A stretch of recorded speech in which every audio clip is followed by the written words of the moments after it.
우리 32장에서 하나님과 야곱이 야복 나루에서 씨름하는 장면을 봤고, 야곱은 간절히 하나님을 붙잡게 됩니다. 하나님께서 야곱에게 이스라엘이라는 이름을 주셨고, 그 이스라엘의 이름의 뜻은 하나님께서 다스리신다라는 뜻의 이름입니다. 그리고는 32장 29절에 보면 하나님이 야곱을 축복하시는 장면이 나오게 되죠. 그리고 나서 나온 장면이 오늘 33장입니다. 1절에 보시면 야곱이 눈을 들어보니 에서가 400명의 장정을 거느리고 오고 있는지라. 하나님께로부터 이름을 받았고 하나님께 축복을 주셨다라고 하는 장면이 나옵니다. 그럼 우리는 뭘 기대하냐면, 에서가 400명을 데려오는 것이 아니라 에서가 마음을 돌이켜 세일로 돌아갔더라, 이걸 기대하죠. 왜냐하면 축복을 받았으니까. 그런데 변한 게 없어요. 상황이 하나도 안 변했어요. 하나님이 축복했다고 했는데 상황은 바뀐 게 없는 거죠. 우리는 은근히 사실은 이런 응답을 기대합니다. 야곱도 아마 기대했던 것 같아요. 근데 축복을 받았는데 변한 게 없거든. 그러니까 또 인본주의를 씁니다. 2절이죠. 여종들과 그의 자식들을 앞에 두고 레아와 그의 자식들을 그 다음에 두고 라헬과 요셉은 그 뒤에 두고, 인본주의를 쓰는 거죠. 가족들을 세 대를 나눕니다. 지난주에 말씀드렸듯이 가장 덜 사랑하는 여종과 그의 자식들, 그 다음에 레아와 그의 자식들, 세 번째는 가장 사랑한 라헬과 요셉, 이렇게 세 대를 나누게 되고요. 달라진 게 하나 있는데 그게 3절이죠. 자기는 그들 앞에 나아가되. 야복 나루에 다 보내고 지는 안 가던 야곱이었는데 오늘은 장면이 하나 바뀌었어요. 세 대를 나눠놓고 제일 앞에 서 있는 거예요. 야곱이 드디어 변하기 시작했는가? 아닙니다.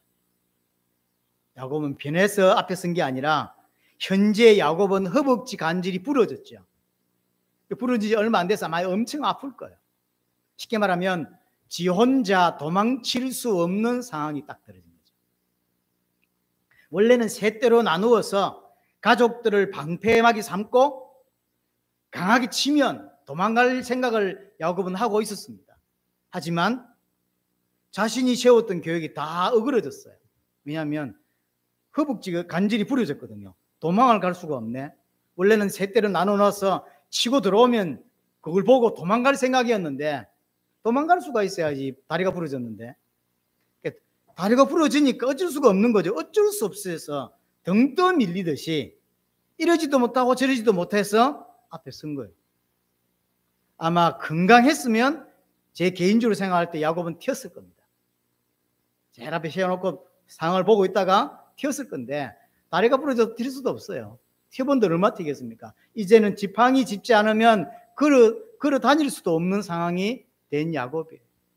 자기 계획이 다 무너져 버렸어요. 그리고 이제 3절에 보면 몸을 7번 땅에 굽히며 그의 형 에서에게 가까이 가니, 이는 에서에게 가서 7번을 절했다라고 하는 의미가 아니고요. 쉽게 말하면 저 멀리 에서가 보입니다. 그러니까 절을 한번 하고 또 일어나 걸어가다 또 절을 하고 또 일어나 걸어가다 또 절하고, 저 멀리서 쩔뚝거리면서 이렇게 엎어져서 절하고 또 일어나 쩔뚝거리, 이렇게 7번 아주 불편한 몸을 이끌고 7번을 절한 거예요. 아마 거리가 훨씬 멀었으면 10번도 넘게 했겠죠. 하지만 에서는 달려오고 있고 야곱은 절하면서 가고 있는, 그래서 7번 거리에 아마 이제 둘이 만나게 된 것 같습니다. 4절에 보면 에서가 달려와서 그러죠. 아마 야곱은 굉장히 놀랐을 겁니다. 죽었다 이렇게 생각했겠죠. 그런데 극적인 반전이 일어나요. 죽는 게 아니라 어떤 일이 벌어지냐면 그를 맞이하여, 환영하는 겁니다. 맞이하여 안고 목을 어금 맞추고 그와 입 맞추고 서로 우니라. 아주 극적인 반전이 일어났죠. 쉽게 말하면 에서의 마음에 극적인 변화가 일어나게 된 거죠. 어째서 이게 가능했을까요? 결론적으로 이야기하면 하나님이 에서의 문제를 해결해 주신 것이죠. 하나님이 야곱에게 보여주는 겁니다. 내가 너와 함께 하고 있다. 인본주의 쓰지 마라. 이스라엘로 살아라. 이 문제, 다른 건 몰라도요, 라반의 문제는, 또는 부자가 되는 문제는 야곱은 자기 머리로 또는 아주 신박한 방법을 찾았기 때문에 그럴 수 있다. 신풍나무 꼽으니까 부자가 되었고, 또 드라빔을 자기가 훔치지 않았기 때문에 라반으로부터 안전하다고 생각해요.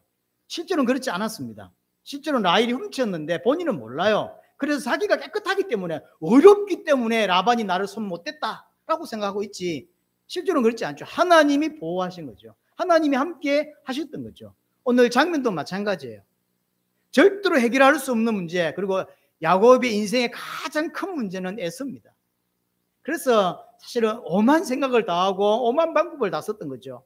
두 때로 나누었다가 선물 공세로 팼다가 세 때로 나누었다가 도망칠 생각도 했다가, 그러다가 하나님 만나서 얻어터져가지고 다리 부러지고, 그래서 어쩔 수 없어서 가는 상황에서 하나님이 극적으로 뒤집었죠. 하나님이 계속 보여주고 있는 거죠. 반복되게 내가 너와 함께 하고 있다. 더 이상 그렇게 살지 마라. 야곱으로 살지 마라. 너가 이스라엘이다 라는 이야기를 계속하고 있는 것입니다. 지금까지 문제가 어떻게 해결되는지 한번 생각해 보세요. 라반의 문제가 어떻게 해결됐습니까? 야곱의 인본주의로 해결된 게 아니에요. 하나님이 해결해 주셨죠. 하지만 야곱은 하나님이 내 문제를 해결했다, 하나님이 나와 함께 하신다라고 생각을 안 합니다. 하나님을 믿지 않죠. 그냥 야곱은 문제가 잘 해결됐다고 생각하는 거예요. 다행이다. 큰일 날 뻔했는데 잘 문제가 끝났다. 내지는 내가 깨끗하니까, 내가 어려우니까 내가 문제가 없었지 라고 착각을 하고 있는 거죠. 라반의 문제 또한, 라반의 문제를 통해서 야곱이 진짜 받아야 할 응답은 뭐냐면, 문제가 해결되는 응답이 아니에요. 하나님이 나와 함께 하시구나, 하나님이 나를 지키시구나, 마하나임, 이 응답을 받았었어야죠. 근데 야곱은 그 응답을 받은 것이 아니라 어떤 응답을 뭘 응답이라고 생각하냐면, 문제가 잘 해결됐다, 큰 문제였는데 참 잘 끝났다, 이렇게 생각을 하는 거예요. 진짜 받아야 될 응답, 하나님이 주고자 하는 응답은 문제 해결되는 응답이 아니에요. 하나님이 나와 함께 한다라고 하는 걸 주고 싶어서, 깨닫게 하고 싶어서 한 건데 못 깨닫죠. 그러니까 진짜 받아야 될 응답을 못 받으니까 또 인본주의를 쓰는 거예요. 그래서 때를 나누고 이러잖아요. 원래 계획은 말 그대로 아마 세 때로 나눠서 지켜보고 있다가 튀려고 했던 것 같아요. 왜냐하면 32장에서 보면 두 때로 나눴다가 또 선물도 보냈다가 세 때로 나눴다가 지는 다 건너게 해놓고 지는 야복강 건너지도 않고 이렇게 있다가 이제 이렇게 얻어터져 가지고 도망갈 수 없는, 지금 자기 계획이 완전히 무사돼 버린, 자기 계획을 써먹을 수 없는 상황이 벌어졌기 때문에 제일 앞에 섰던 거거든요. 또 인본주의를 쓴 거죠. 근데 변수가 생기는 바람에, 생각지도 못한 변수가 생겨서 장애가 있는 바람에 사실은 이렇게 도망도 못 가고 이렇게 돼 있는 겁니다. 자, 에서는 그럼 왜 갑자기 마음이 변했을까? 에서가 갑자기 1절에 보면 분명히 에서는 400명의 장정을 거느리고 오고 있고, 모세는 이걸 마음이 변해서 환영하려고 오고 있는 걸로 쓰고 있지 않아요. 어떤 사람도 그렇게 읽지 않습니다. 분명히 1절에서의 내용은 에서는 야곱을 죽이려고 한 부분이에요.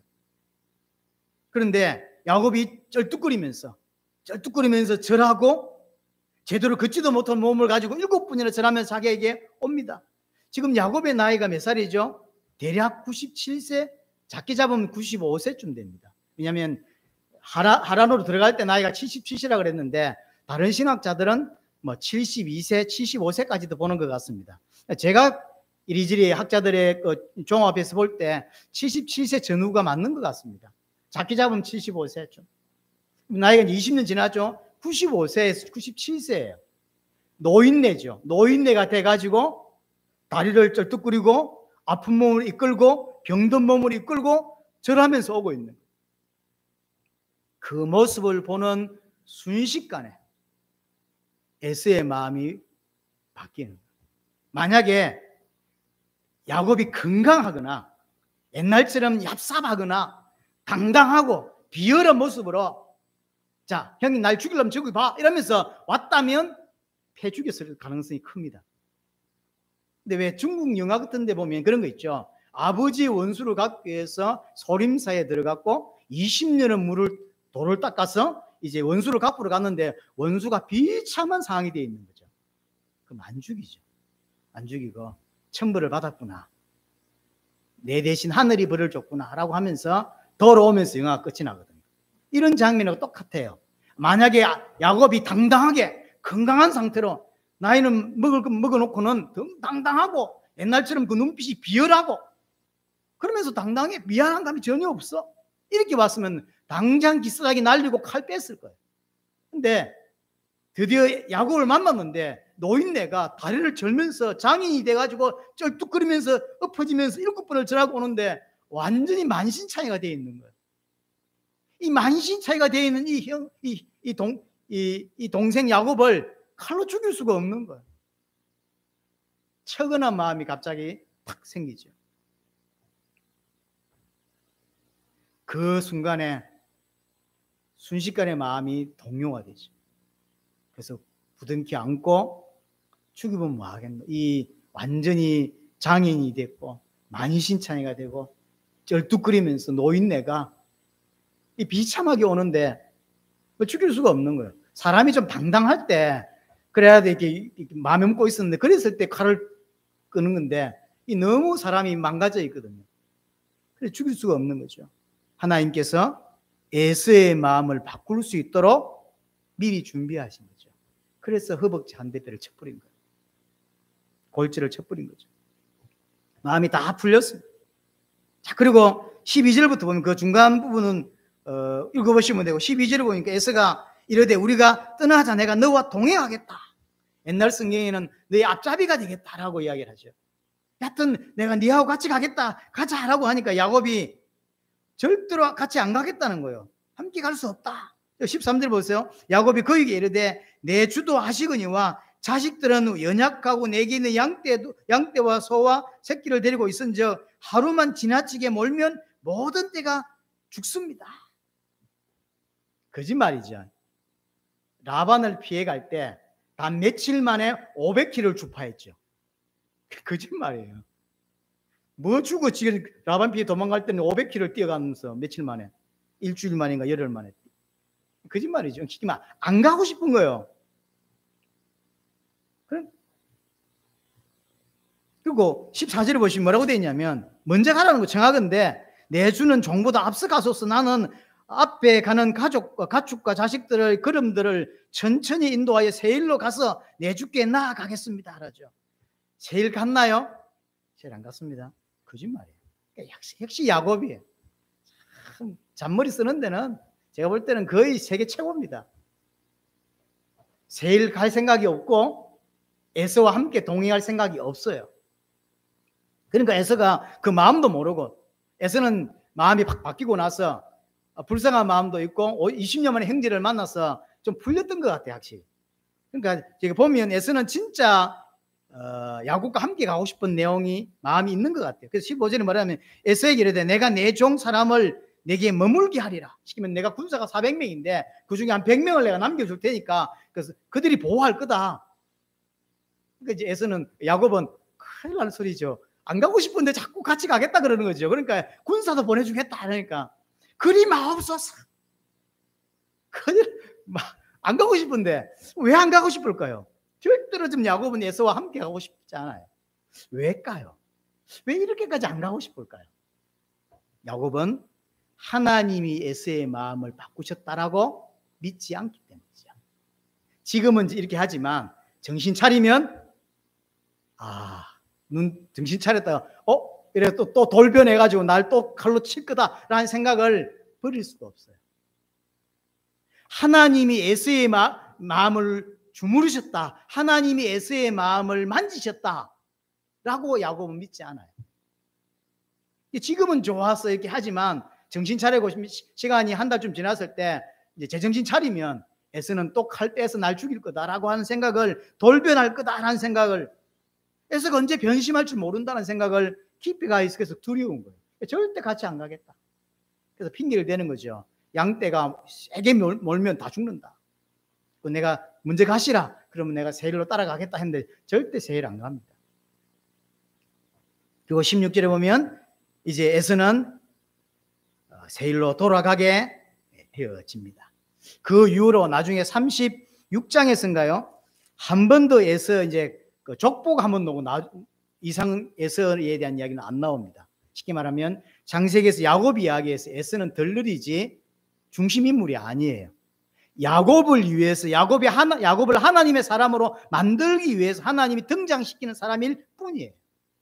전혀 야곱 인생에 더 이상 개입도 없고 영향도 주지 못하죠. 오직 야곱 되게 이스라엘 되게 만들기 위해서 하나님이 준비한 인물이 에서일 뿐인 것입니다. 자, 17절. 야곱은 숫곳에 이르러 자기를 위해 집을 짓고 그의 가축을 위하여 우립간을 지었으므로 그 땅 이름을 숫곳이라 부르더라. 자, 인생에서 한 100년 가까이 삶을 살면서 가장 큰 위기, 가장 큰 어려움, 가장 큰 두려움이 에서입니다. 그 문제가 잘 해결됐어요. 그럼 이제 끝이 났죠? 빨리 건너서 요단을 건너서 가나안으로 들어가야 합니다. 근데 야곱은 어떤 일인지 안 넘어갑니다. 지금 숫곳이라고 하는 것은 요단 동편입니다. 아직 요단을 넘어가야 돼. 아직 안 넘고 안 가고 있는 거죠. 거기서 자기를 위하여 집을 지었고 가축을 위하여 우릿간을 지었다라고 이야기를 합니다. 한번 생각해 보세요. 족장들 중에서 자기 아버지 이삭, 자기 할아버지 아브라함 집 짓고 산 적이 있었나요? 아직까지 족장들은 한 번도 집을 짓고 살지 않습니다. 장막 치고 살죠. 텐트 치고 살았죠. 근데 야곱은 여기서 자기를 위하여 집을 지었고 이렇게 살았다고 하죠. 에서의 문제가 해결이 되니까 아예 정착을 하게 되는 거예요. 원래 베델에서 20년 전에 베델에서 하나님께 맹세할 때 나를 입히시고 나를 먹이시고 무사히 돌아오게 하면 제가 하나님을 위하여 이 기둥 세웠던 이곳에서 하나님을 위하여 집을 짓겠다라고 맹세했습니다. 근데 야곱은 이제 돌아가야 하죠. 베델로 가야 합니다. 하지만 베델로 가지도 않고 하나님의 집을 세우지도 않습니다. 자기를 위하여 집을 짓고 자기를 위하여 우릿간을 짓습니다. 여기에 숫곳이라고 하는 이름이 뜻이 짐승의 우리입니다. 우리. 그래서 우릿간이라고 했는데 짐승 우리 있죠. 짐승 키우는 우리. 그게 숫곳이라고 하는 뜻이에요. 원래는 다른 이름이 있었던 것 같아요. 근데 야곱이 여기서 정착하고 다음 주에 설명하겠지만 최소 10몇 년을 이곳에 정착합니다. 정착하고 그 동네 이름이 바뀌었어요. 전체 지역 이름이 숫곳으로 바뀐 거예요. 숫곳의 이름 뜻은 짐승 우리, 우리가. 지금까지 야곱이 이름을 지었던 적이 몇 개 있습니다. 예를 들어서 베델, 하나님의 집, 마하나임, 하나님의 군대, 그 다음에 버니엘, 하나님과 대면했다, 이런 뜻이죠. 숫곳, 하나님하고 전혀 상관없는 이름이죠. 지금까지 이름을 바꾼 건 전부 하나님과 상관된 이름이에요. 그런데 숫곳은 전혀 하나님과 상관없는 그냥 우리간이요. 짐승 키우는 우리간입니다. 숫곳은 하나님과 전혀 상관이 없습니다.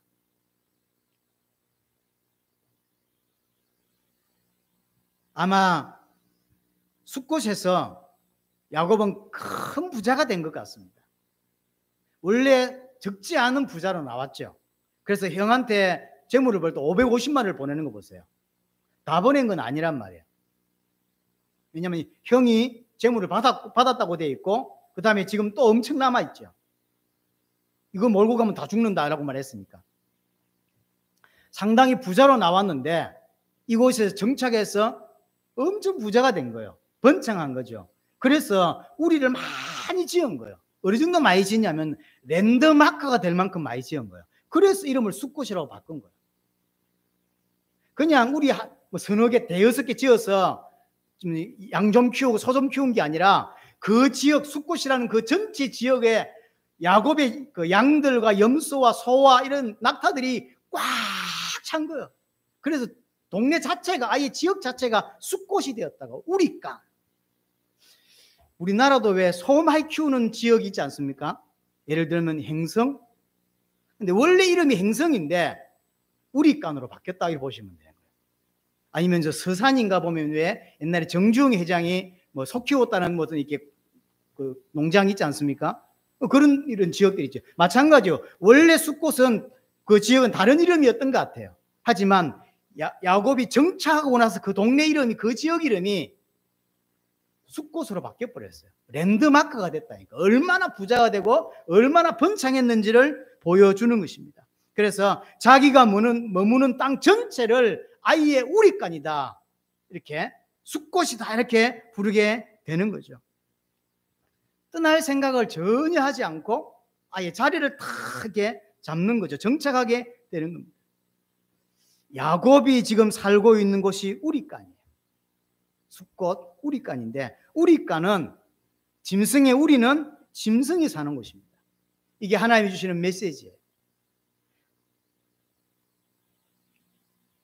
하나님의 백성이 하나님을 떠나서 짐승떼가 사는 곳에 짐승처럼 살고 있는 야곱의 모습이에요. 하나님 보실 때 야곱의 모습은 짐승이에요.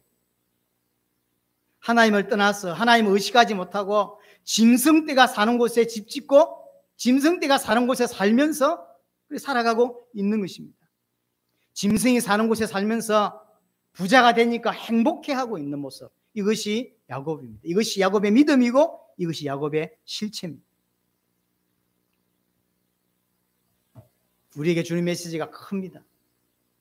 야곱은 지금까지 하나님께서 자기를 지켜주셨다고 하는 사실을 인식하지 못합니다. 하나님 만난 지 벌써 20년이 넘었습니다. 하지만 여전히 야곱은 조금도 하나님을 의식하거나 하나님을 인정하거나 이렇게 살지 못해요. 하나님이 나를 지키셨구나 라는 생각을 못합니다. 라반의 문제 속에서도 자신이 결박했기 때문에 문제가 해결됐다고 착각하고 있고, 에서의 문제 속에서도 야곱은 착각했을 가능성이 큽니다. 선물을 보낸 게 먹혔다, 이렇게 생각할 가능성이 큽니다. 그리고 에서가 세일로 가자고 했을 때 극구 사양하죠. 하나님이 에서의 마음을 바꾸셨다라고 생각을 안 하기 때문인 거죠. 아직도 야곱은 철저하게 육신적인 사람이고, 야곱은 철저하게 하나님을 의식하지 않고 그렇게 살아가는 사람입니다. 그러다가 문제가 덜커덩 자기가 인생의 가장 큰 문제라고 생각하는 그 문제가 해결이 된 거예요. 그러니까 숫곳에 남는 거죠. 남았는데 너무 잘 돼. 돈벌이가 너무 잘 돼요. 원래도 어느 정도 부자였지만 더 큰 부자가 되고 번창했어요. 그래서 자기를 위해 집을 짓고 짐승을 위해서 우리간을 짓는, 그러면서 행복해하는 모습, 이 야곱의 모습이 하나님 보실 때는 짐승이 모습. 하나님 백성이 짐승처럼 살고 있는, 성경은 하나님과 상관없이 사는 삶을 짐승이라고 표현을 합니다. 생각해 보세요. 범죄한 아담에게 하나님 말씀하시죠. 네가 먹을 것은 밭의 채소인적이라고 표현. 기억나실 겁니다. 작년 이맘때쯤 이 설교를 했을 겁니다. 범죄한 아담에게 밭의 채소를 주죠. 이제 네 먹을 것은 밭의 채소다 그랬죠. 밭의 채소는 누가 먹는 거죠? 그 당시까지 짐승이 먹는 거예요. 이 표현은 어떤 의미냐면, 먹을 것에 대한 답이기도 하지만 인간이 하나님의 형상에서 하나님의 자녀에서 이제 짐승의 수준이 됐다라고 보여주는 것이에요. 또 아담이 하와 이름을 지어줍니다. 창세기 2장 이름은 왜 짓죠? 짐승에게 이름을 지어요. 짐승에게. 그 말은 통제하고 다스리고 통치한다는 개념이에요. 그건 짐승을 두고 하는 거예요. 쉽게 말하면 아담은 하와를 짐승 취급하고 있는 거죠. 그 이상도 아니에요. 너는 흙이니 흙으로 돌아갈 것이라고 했습니다. 원래 흙이 맞습니다. 하지만 흙이 아니죠. 하나님의 형상이에요. 그리스도를 방불케 할 그런 하나님의 자녀가 인간입니다. 하지만 이제 다시 흙으로 돌아간다. 흙이란 말은 아담아에서 왔다 그랬죠. 무슨 뜻이죠? 아무것도 아닌 존재. 하나님 없으면 아무것도 할 수 없는 존재. 하나님 없으면 아무것도 아닌 존재가 인간이에요. 사실은 짐승보다 더 못한 거죠. 그러니까 하나님과 단절된 이후에 나타난 그 모양이, 그 모양에서 우리에게 뭘 가르치고 있냐면, 짐승처럼 되고 아무것도 아닌 존재가 되었다라고 하는 거죠. 그리고 창세기 3장 21절에 보면 가죽옷을 지어 입히죠. 이것은 우리에게 복음을 설명하는 중요한 단어입니다. 하지만 그건 2차적인 것이고요. 1차적인 것은 그게 아니라고 제가 이야기를 드렸습니다. 자, 곰을 죽여서 곰 가죽을 덮었으면 멀리서 보면 곰이죠. 네가 곰과 같은 짐승이 되었다고 하는 의미예요. 하지만 그 단어는 결국 또 우리를 구원하는 그리스도의 보혈, 그리스도로 옷 입는 그 설명하기 위한 단어이기도 합니다. 창세기 3장에서 하나님께 단절되고 나서 인간의 모습은 짐승 같은 모습이에요. 하나님이 없으면 아무것도 할 수 없는, 아무것도 아닌 먼지 같은 모습. 지금 야곱의 모습이 딱 이와 같은 거예요. 하나님과 전혀 상관없이 돈 잘 벌고 잘 먹고 사는 이 모습, 이게 짐승의 수준이거든요. 우리는 그냥 보고 넘어갈 수 있지만 그렇지 않습니다. 너무나 중요한 부분입니다. 지금 야곱은 하나님을 만난 자임에도 불구하고 하나님을 의식하지도 못하고 하나님을 인정하지도 못하고 짐승 수준으로 전혀 신앙이 없는 자로 지금까지 살아오고 있습니다. 아마 야곱은 짐승 떼가 계속 불어나고 늘어나니까 너무 좋았을 거예요. 그래서 새로 계속 우리간을 짓고, 그래서 사람들이 숫꽃이라고 말할 만큼 야, 부자가 됐구나. 너무 부자가 되니까 안 가는 거죠. 정착하게 살게 되는 것입니다. 너무 좋았겠죠. 그래서 어마어마하게 짓는 거예요. 어마어마하게 랜드마크가 될 만큼. 그래서 지역 이름이 아예 숫꽃, 지역 이름이 아예 짐승의 우리, 이렇게 되는 거예요. 하지만 야곱은 지금 너무 행복해하고 너무 부자가 돼서 좋아하지만 하나님은 이 야곱의 모습이 짐승의 모습으로 보이는 거죠. 내가 아무리 잘 먹고 잘 살아도 하나님과 관계없는 것은 짐승입니다. 자, 유대인들이 이방인들을 어떻게 부르죠? 짐승이라고 부르죠. 왜일까요? 하나님과 관계없다고 믿기 때문인 거죠. 하나님과 관계없기 때문에. 그래서 이방인들을 짐승으로 표현한다고. 하지만 지금 야곱 모습도 똑같아요. 이름을 이스라엘로 바꿔줬음에도 불구하고 야곱은 여전히 짐승과 별반 다르지 않는 삶을 살아가는 거예요. 우리에게 주는 메시지가 많습니다. 분명히 기독교인이 맞아요. 하지만 하나님과 전혀 상관없는 인생을 사는 기독교인들, 하나님 보실 때 어떤 사람이냐면 짐승과 별반 다르지 않는 짐승 수준의 인생을 살아가는 거예요. 근데 그게 너무 잘 되니까 거기에 빠져 사는 거예요. 그게 재미있고 그게 멋있고. 하지만 하나님은 하나도 안 멋있습니다. 그렇죠? 하나님 보실 때 돈 많이 버는 게 멋있어 보일까요? 하나님 보실 때 인기 많은 게 멋있어 보일까요? 지나 멋있지. 지나 멋있지. 하나님 보실 때는 안 멋있어요. 뭐가 멋있을까요? 하나님을 알고, 정말로 알아야 될 하나님을 알고 하나님께 순종하고 하나님의 통치를 받는 이스라엘이 됐을 때 하나님 보실 때 멋있는 거죠. 우리도 육신적으로 축구 선수는 축구를 잘할 때 멋있지 딴 거 잘할 때 멋있다고 생각이 안 들죠. 가수는 노래를 잘할 때 참 멋있다 이렇게 생각이 들지, 가수는 노래를 못하는 게 오만 짓을 하고 다니면 추잡해 보이죠. 하나님 보실 때 마찬가지, 인간도 자기 백성도 마찬가지죠. 하나님 백성인데 하나님 백성답게 안 보이고 육신적으로 빠져서 눈 돌아가 있으면 멋있어 안 보여요. 추잡해 보이고 비참해 보여요. 하나님 보실 때 야곱은 딱 이런 모습이에요. 짐승. 하나님과 전혀 상관없는. 그 야곱이 번 돈은 하나님이 감동하지 않습니다. 야곱이 인생을 보면서 하나님 영광되지 않습니다. 착각하는데 내가 서울대 가고 내가 돈을 많이 벌고 내가 부자가 되고 어떤 위치에 오르고 내가 대통령이 되고 이러면 하나님께 영광이 된다고 하는데 그렇지 않습니다. 하나님은 그런 걸로 영광받지 않습니다. 서울대 간다고 영광이 됩니까? 그렇지 않습니다. 처음부터 신앙을 잘못 이해했습니다. 하나님의 관심은 하나입니다. 구원이에요. 그리고 구원받은 자가 하나님 백성으로 만들어지는 것, 이게 하나님의 관심이에요. 하나님 백성이라고 하는 정의가 뭘까요? 우리가 백성이래. 하나님 백성. 그 백성이라고 하는 정의가 뭐죠? 하나님의 통치를 받는다라고 하는 정의죠. 하나님의 다스림 속에 있다. 이스라엘. 하나님의 다스림 속에 있고 하나님의 통치를 받는 자, 그게 하나님의 백성이죠. 그래서 그 하나님을 인정하고 그 하나님께 순종하고, 그게 하나님의 백성인 거죠.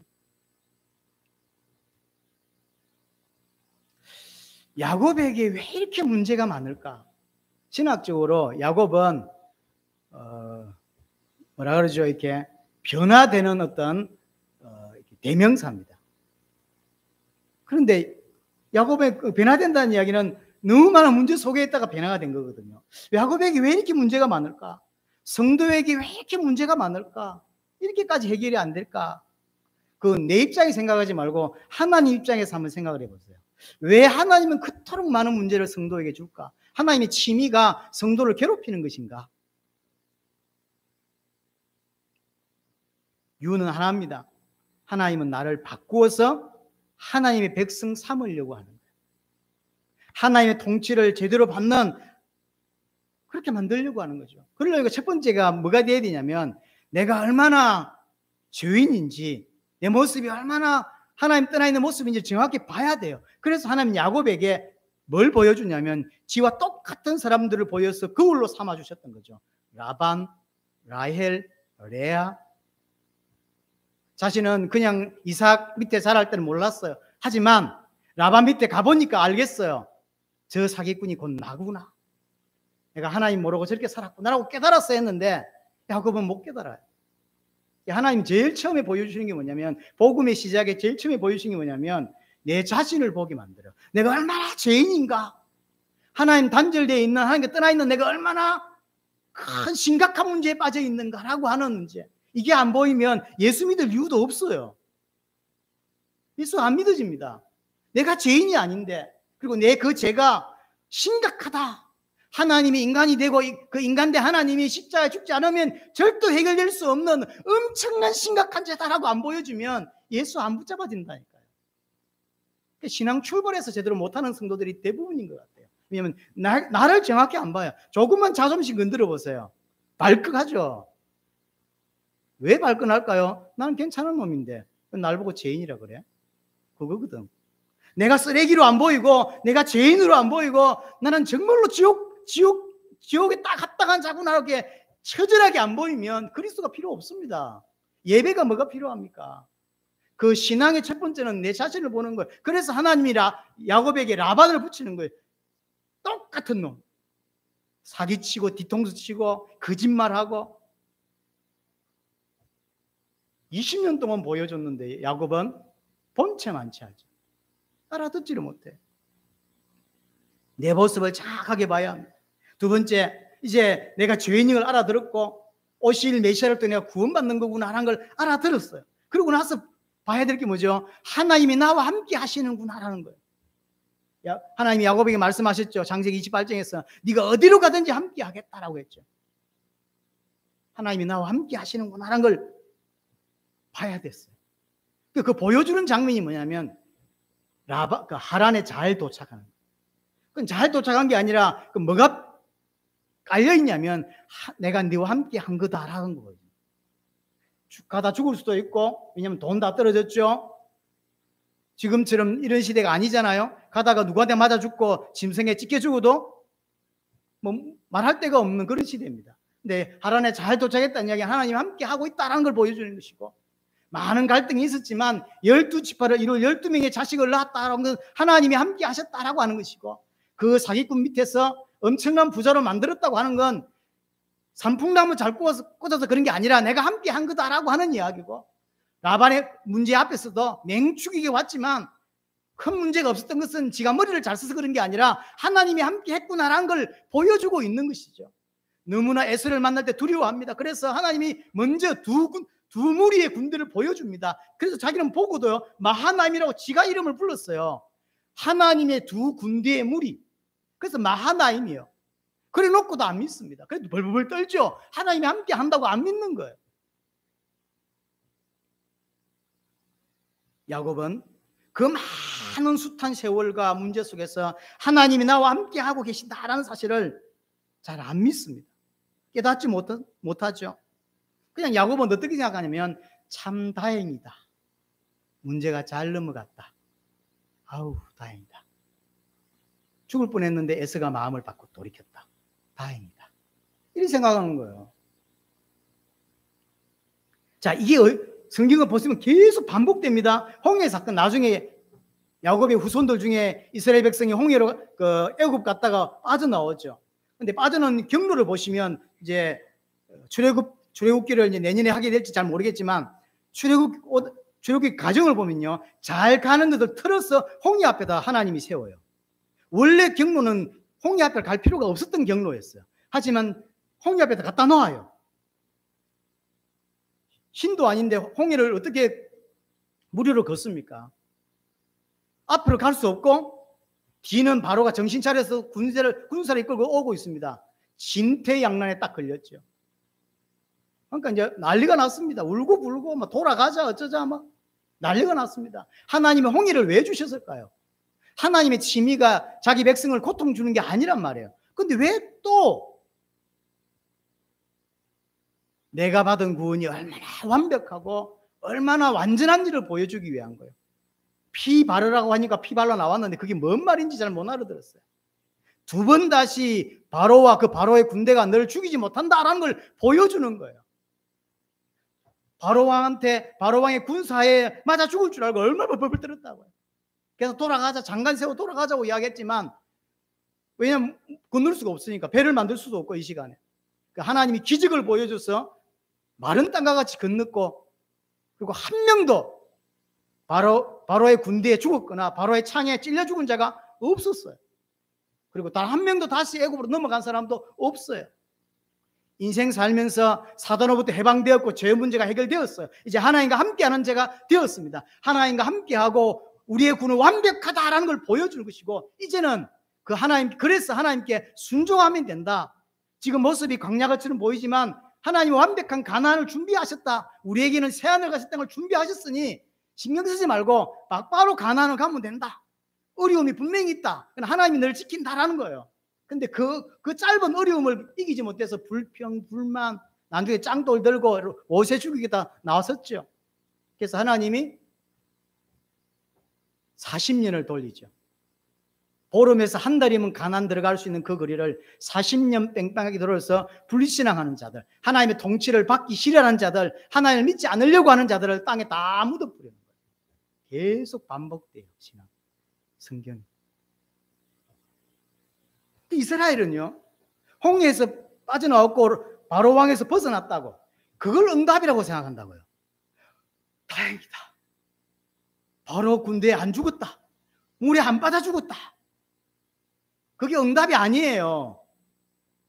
하나님이 주고자 하는 응답은 그게 아니라 하나님이 나와 함께 하시는구나요. 나를 지키고 있구나. 그러니 앞으로 어떻게 살면 되겠다. 야곱이 아니라 이스라엘로 살면 되는 거다라는 걸 보여주고 있는데 그 응답을 못 받아요. 다행이다.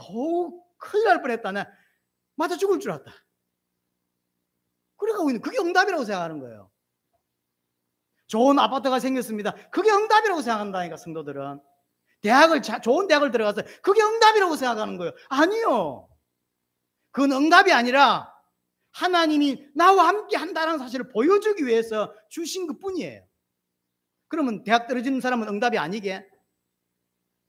대학 떨어진 것도 괜찮고 대학 안 떨어진 것도 괜찮고 하나님 앞에서 아무 상관이 없어요. 우리 딸이 지금 대학 시험 때문에 많이 지금 골머리를 앓고 이제 며칠 남았어. 맨날 이야기합니다. 며칠 남았어. 미안한 소리지만 전 잘 모릅니다. 가도 그만 안 가도 그만. 가도 감사 안 가도 감사해. 뭐 그게 중요합니까? 제가 인생 50몇 년 살아보면서 하나도 안 중요하더라고요. 뭐가 중요합니까? 하나님 은혜로 애가 공부를 좀 하는 것 같아 다행스럽게. 그럼 그만큼 그 수준의 대학 가겠지. 그럼 되지 뭐. 그럼 되지. 그러면 예수 안 믿는 사람은 대학 안 갑니까? 그게 뭔 응답이에요?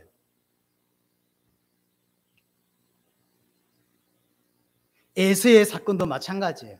하나님이 에서는 지금 자꾸 자기가 뭘 잘해가지고 됐다고 자꾸 착각을 한다고. 신풍나무 꽂아서 그렇고 드라이버를 안 훔쳐서 그렇고 자기가 어렵기 때문에 그렇다는 생각을 자꾸 하는 것 같아요. 그래서 하나님이 좋아 그럼 에서 한번 보자. 에서 앞에서는 어떻게 할 거냐고. 지가 사기친 것 때문에 에서가 좀 마음이 이상해져 가지고 20년째 죽이려고 하는 건데 에서 문제 어떻게 해결할 거야? 그래서 방법 쓴 게 지금 선물 공세인데 그렇게 해결됩니까? 그래서 지금 제일 뒤에 섰다가 하나님이 허벅지를 쳐 뿌려 놓으니까 이제 장애인이 돼가지고 쩍뚝거리면서 도망도 못 가. 그래서 제 앞에 떡 서 있는 거예요. 하나님 말하는 거예요. 자, 그럼 어떻게 할 거야? 에서 문제 니 어떻게 해결할래? 한번 해봐봐. 도망가려는 놈은 다리를 쳐 뿌려가지고 도망 못 가게 만들었어. 변수가 생겼죠? 자, 어떻게 해봐봐. 이거거든 지금요. 너는 야곱으로 살지 말고 이스라엘로 살아라. 이야기를 하고 있는 거거든요. 이 말을 못 알아듣고 문제가 해결되니까 너무 좋아. 그래서 숲곳에서 자리 잡고 살아요. 정착하고. 그것도 십몇 년을. 야곱은 변하지 않습니다. 그래서 하나님이 또 뭔가를 준비해야 돼요. 왜냐하면 야곱을 변화시켜야 되거든. 그래서 터지는 사건이 다음 주에 보게 될 창세기 34장이에요. 딸 디나의 강간 사건. 이것 때문에 열받아가지고 오빠들이 또 시몬과 레위가 칼 들고 나가서 그 하몰 족속을 다 죽이는, 말이 한두 명 살인한 게 아니잖아요. 한 민족을 몰살시켰다니까요. 엄청난 사건이에요. 그것 때문에 연합군이 형성되었고 죽을 뻔하죠. 그래서 야곱이 그때서 베델로 올라가게 됩니다. 베델에 올라갈 때 한번 보세요. 엄청난 우상숭배를 다 빼죠. 신앙이 전혀 없어요. 야곱도 없고 와이프도 없고 자식들도 단 한 명도 신앙이 없어요. 우상 다 빼라니까요. 5만 우상을 다 섬기고 있었던 거예요. 포함은 하나님이 있는다 했어요. 우리로 따지면 주일마다 교회 와. 하지만 여전히 우상 섬기고 지 마음대로 살았던 거죠. 야곱이 베델로 올라가려면 우상을 다 빼라 하니까 전부 다 우상 다 빼네. 야곱 가족의 신앙이 개판이에요.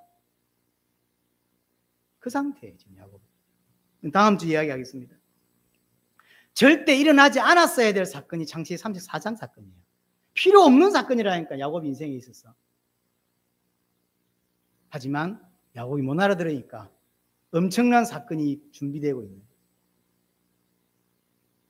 그리고 보시면 알지만 창세기 35장 이후로 야곱은 큰 부분에서 이제 나오지 않죠. 이제 은퇴를 하죠. 거의.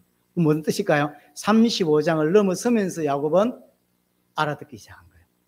알아듣기 시작하니까 성경에 굳이 기록할 필요가 없죠. 이제 요셉 이야기로 바뀌는 거예요. 지루한 야곱의 이야기가 마무리가 돼가고 있습니다. 자, 정리하십시다. 우리는 야곱의 모습을 통해서 하나님의 음성을 들어야 합니다. 야곱은 깨닫지 못했어요. 많은 사건과 문제 앞에서 하나님의 음성을 듣지 못했어요. 하지만 우리는 야곱 사건을 통해서 우리는 알아들어야 합니다. 하나님 말씀하시고자 하는 것들을 우리는 배워야 합니다. 하나님은 야곱을 지금 정말로 마음이 가난한 자로 만들고 싶어하는 거죠. 왜냐? 마음이 가난해야 하나님을 바라보거든요. 마음이 가난해야 하나님의 통치를 받을 수가 있어요. 야곱은 어느 순간 부자가 되었고 가난했을 때도 통치를 받지 않더니 가난한데 마음은 안 가난해요. 부자가 되니까 더더욱 안 가난해져요. 저는 예수님이 그런 표현을 썼습니다. 부자가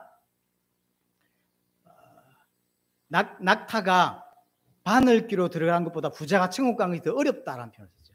난 참 그 말이 뭔 뜻일까? 왜 부자는 천국 가기 힘들까? 부자가 천국 못 가는 게 아닙니다. 부자가 천국 많이 갑니다. 그건 뭔 뜻일까요?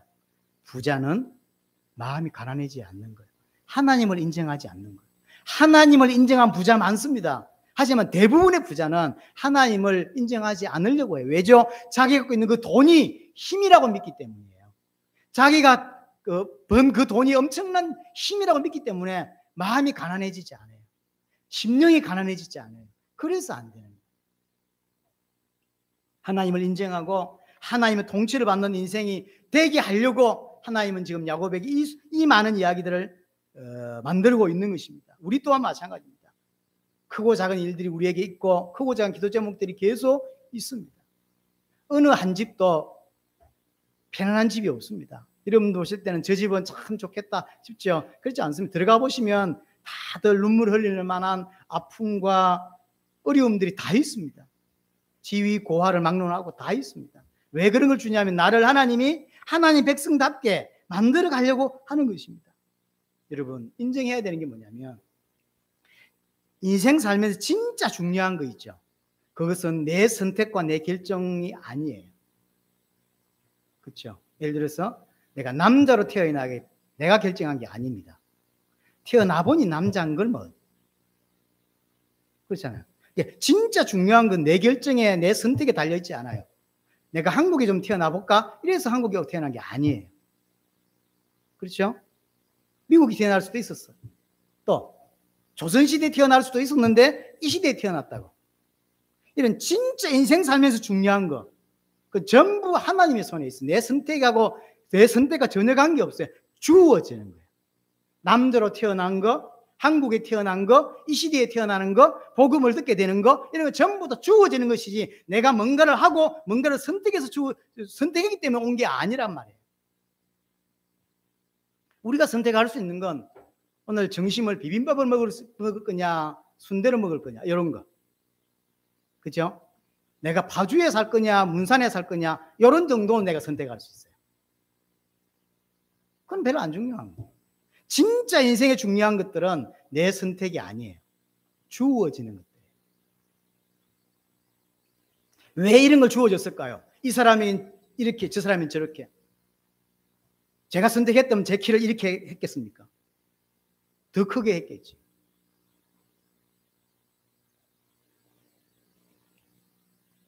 그럼 나를 왜 이 키에, 이 모양에 저렇게 태어나고 저렇게 살게 하셨냔 말이에요. 나를 하나님 백성 만들기 위한 선물이에요. 내 인생에 있어 나는 이 정도 돼야 되고 저기에서 태어나야 되고 저렇게 살아야만 나를 하나님 백성답게 만들 수 있기 때문이에요. 그래서 내게 주어진 게 선물이에요. 좋은 것도 선물이고 안 좋은 것도 선물이에요.